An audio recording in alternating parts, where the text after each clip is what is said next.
Hi guys!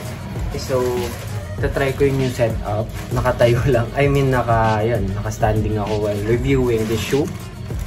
Yeah. So, ito yung Crocs collab ni SpongeBob Crocs collab.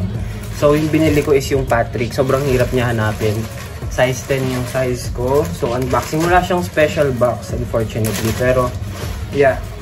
Favorite color ko kasi yung isa sa favorite color ko, pink cloud siya. So, yun. Ito yung bottom niya. This is the tag itself. So, yeah, simple lang.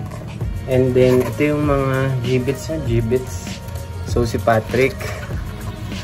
And then, SPF 40. Yung house, yung bahay niya din, mayonnaise.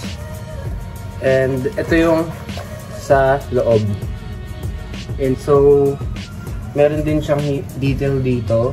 So, pag yung sport mode na tinatawag, is mayonnaise an instrument? So, yeah. And, syempre, yung famous shorts ni Patrick nasa midsole design.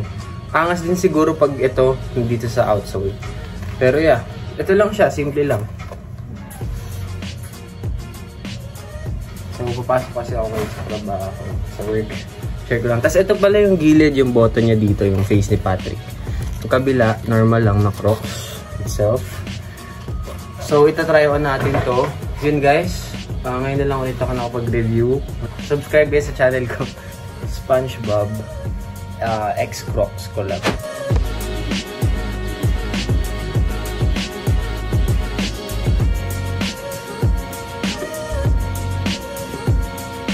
Next target ko naman yung Naruto collab.